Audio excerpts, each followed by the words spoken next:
Bahia, UNEB Campus 6 de Caetité, escritor, membro da Academia Caetitense de Letras.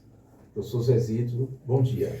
Bom dia, Silvano Silva, bom dia, J. Rodrigues, bom dia aos ouvintes da Rádio Educadora, desse programa que por tanto tempo, né, Silvano, tem marcado aí um espaço de debate, de diálogo, de comunicação, de interação com a comunidade. Então, a satisfação retomar essa tribuna.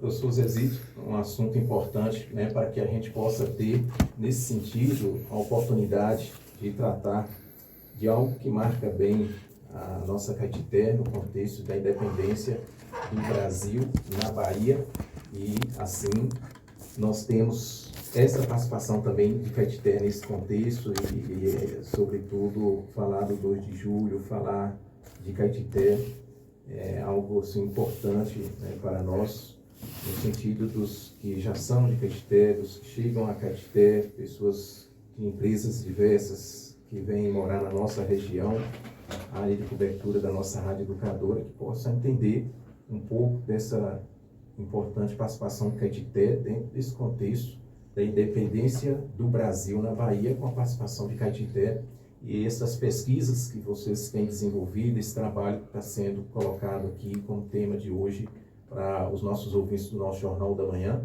de importância para que a gente possa compartilhar aqui por meio da nossa educadora. Isso, Silvano, de fato, é um evento central, né, da sociedade, um evento político, um evento cultural, um evento social, um evento histórico, acima de qualquer coisa, né? Um evento que se projeta há mais de 200 anos, 201 anos agora, né? Desde os episódios, né, da Constituição do Brasil como Estado independente, um evento, portanto, fundador, matriz da sociedade, matriz política, social, e nós temos aí dois capítulos importantes. Um é o da participação da Bahia no processo de independência do Brasil, né? A Bahia é um espaço central e um espaço definidor do Brasil, tal como conhecemos, Silvano. É importante lembrar que esse projeto independentista que foi capitaneado lá pelo Pedro I, né? Pelo Príncipe Regente e pelos sulistas, enfim, pelas capitanias do Sul, à época, né, as províncias do Sul, Minas Gerais, São Paulo e Rio de Janeiro, ele só foi viável no sentido de garantir a integridade territorial, porque a Bahia é um espaço que sempre fez ou faz, enfim, territorialmente, a ligação entre Norte e Sul, né? A ligação entre o Norte e o Sul passa pela Bahia, né? Então, ter a Bahia como uma província associada a esse novo império que se fundava era fundamental. Então, a independência do Brasil, que é aquele processo que a gente reputa como sendo um processo, um ato político, um ato isolado do príncipe, ou algo do tipo, não houve a construção da independência como um processo revolucionário, ele é falso, porque a Bahia é testemunha de que as lutas, né, dois exércitos com mais de 25 mil homens, né, que se enfrentaram, disputando interesses e tudo mais, e que redundou na conjugação da antiga América Portuguesa num país só, se dá porque na Bahia essas lutas, esses desdobramentos do processo garantiram isso. Então, portanto, o 2 de julho ele tem um capítulo central da formação do Brasil, né? E aí, lembrando, portanto, que é a independência do Brasil na Bahia, não a independência da Bahia, né? Mas na Bahia, porque é um capítulo de desdobramento da independência do Brasil. E nesse contexto, o lugar que a antiga Vila Nova do Príncipe, né, a Vila de Caetité, tinha nesse contexto é fundamental. Porque uma das conexões que unia o norte ao sul, haviam duas conexões. Uma por mar, navegação de cabotagem, né, navegação à vela, e outro por terra pelos caminhos do sertão. Era a única via de acesso que unia o norte ao sul, passando pela Vila de Caetité. Que a essa época é um território imenso, né, 52 mil quilômetros quadrados, cujo limite era a Vila de Ilhéus, você ter noção. Então todo o Alto Sertão está integrado, era uma região muito próspera, grande produtora de algodões. É importante lembrar que o algodão produzido aqui saía aqui de Tropas, né, via Tropas, até o Porto da Cachoeira, de lá para Salvador, de Salvador para Inglaterra, né, para Manchester, para Liverpool. Então havia uma conexão dessa economia algodoeira que acessava o centro do capitalismo global, né, da Revolução Industrial. E por conta das lutas de independência, por conta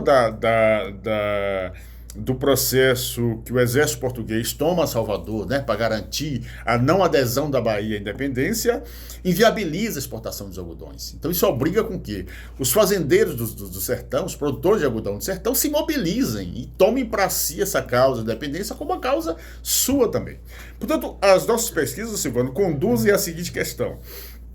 Embora saibamos que o 2 de julho ele se desdobra um teatro de guerra, um teatro de disputa, as principais batalhas se dão no Recôncavo, né? Salvador e Recôncavo, as cidades no entorno de Salvador, também há capítulos importantes, desdobramentos dessa luta que se dão nos sertões.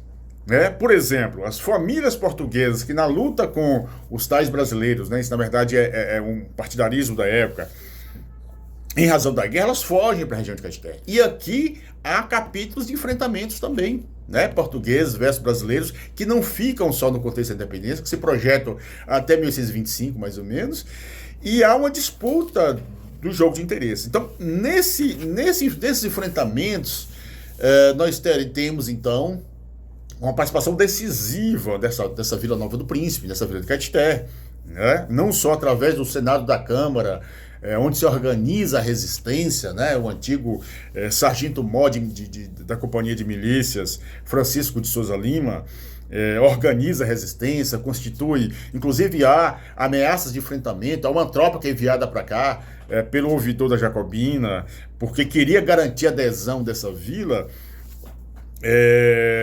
faz com que aqui então constitua um espaço de lutas e disputas, tá? Que se difere daquele espaço lá de disputas do Recôncavo, mas que é tão relevante quanto. Logo, as comemorações do 2 de julho, que aqui nos sertões, que aqui em Caeté, tem uma memória consistente, pulsante, uma memória ancestral, como eu falei, de mais de 200 anos, ela não se dá apenas por um mimetismo, né? Uma cópia ou uma reprodução, né? Uma importação tão somente dos elementos que se dão nas lutas lá em Salvador. Ela tem capítulos próprios. Ela é uma expressão de uma elite política que está à frente do processo, mas a elite por si só, ela não é capaz de resolver tudo. Obviamente, a participação popular ela é ampla, ela é disseminada entre sertanejos. Então, é essa memória das guerras de independência dos sertões que também se projetam até os dias de hoje como um espaço de representação.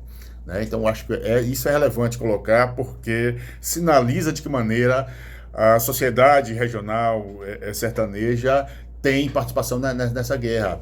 Veja, eu dentre os muitos documentos que eu lido na pesquisa, eu lido com as listas de pessoas que se voluntariaram para subsidiar a guerra. Essa guerra sem um apoio, até porque não havia, primeiro, um exército profissional. Os exércitos eram voluntários, na sua maioria. Né? O famoso batalhão dos periquitos regimentava homens, mulheres, escravizados, livres, né? De todas as categorias. Pessoas que tinham as suas perspectivas próprias de liberdade, pessoais, inclusive. Né? Exemplo dos escravizados, que vão lutar na guerra com a perspectiva de abolição da escravidão.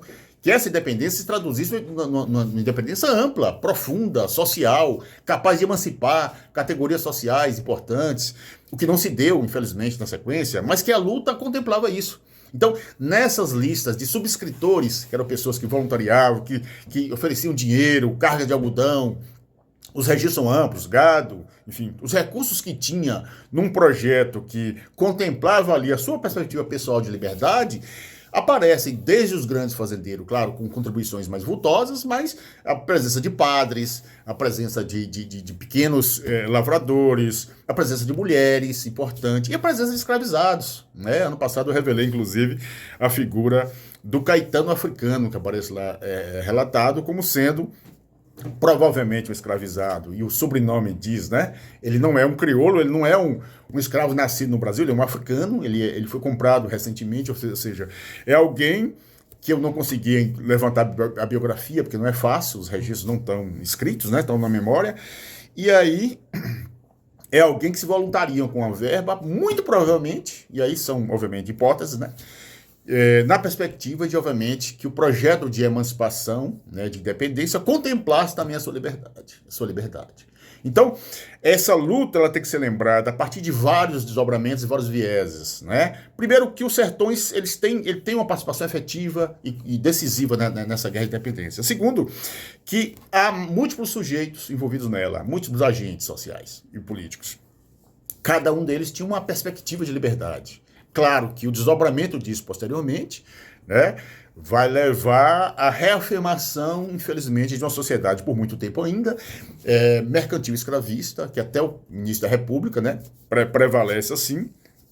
Mas, a cada episódio da história, por exemplo, a República, que é uma outra utopia de liberdade que se constitui, ela, de alguma forma, reapropria os elementos da luta e da perspectiva popular, no sentido de tentar, de novo, pensar a sociedade mais democrática, mais inclusiva, superando velhas mazelas, o que não se dá também, porque é uma sociedade elitista, patrimonialista, e é uma marca da sociedade brasileira, mas o que a gente quer ressaltar é o processo da coletividade, né?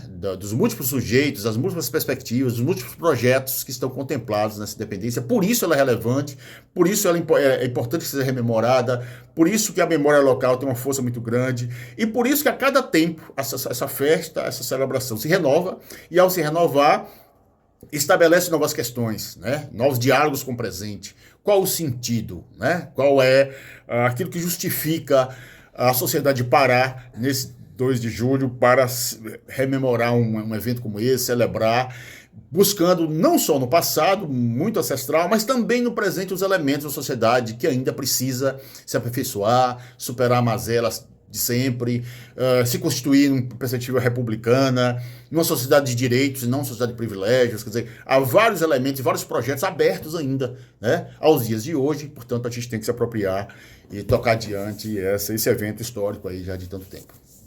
A participação do professor Dr. Zezinho Rodrigues, pesquisador, ele que é da Universidade do Estado da Bahia, Campus 6 do Lebo Caetité, e também com a participação da professora Poliana Gomes, coordenadora do projeto Histórias e Memórias do 2 de Julho e o repositório 2 de Julho. Assunto que nós estamos tratando aqui, levando em consideração, já estamos aproximando aí desse momento desse assunto, em termos da independência do Brasil, do 7 de setembro, a Câmara de Caetité, que tem mais de 200 anos, já com a sua participação, e no ano seguinte, 2023, 2 de julho de 2023, Caetité também já participando, ou seja, é a participação de Caetité no sentido de apoio ao príncipe regente, Dom Pedro, e ao mesmo tempo Caetité participando nas lutas também, junto com os demais baianos, para consolidar essa independência do Brasil na Bahia. Isso, eu preciso lembrar rapidamente, Silvano, sei que o tempo é restrito, mas assim, são elementos que vale a pena pensar, que a configuração política desse império, sobretudo antes da independência, que a gente chama de antigo regime, ele tinha 2 núcleos muito claros de poder. O poder da coroa, o poder central, e o poder local, o poder das vilas, né? Ou seja, a província não tinha tanta influência quanto tinham as vilas. E a relação, o tecido político dessa sociedade pré-independência era a partir de um certo pacto social. Eram as vilas, de alguma forma, afirmavam o poder central, legitimavam o poder central. A independência, para acontecer, também precisou disso. Precisou para que esse império fosse reconhecido e legitimado como uma instituição política, que as vilas referendassem isso. Logo, a aclamação do Dom Pedro em todas as vilas, em muitas vilas, era fundamental. Era um ato político fundamental de vínculo, né, de constituição do tecido político desse império.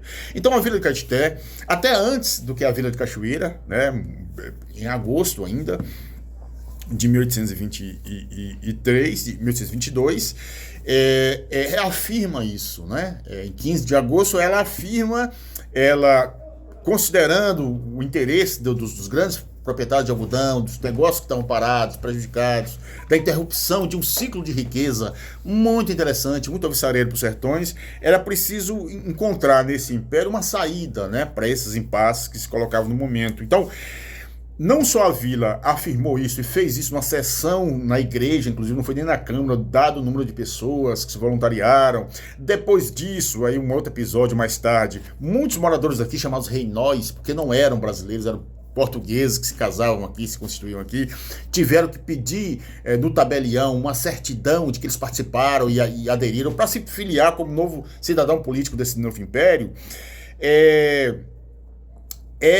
E aí a Vila não só afirma esse apoio, mas também manda 2 deputados, como se dizia, 2 representantes lá para o Rio de Janeiro, para a corte, né?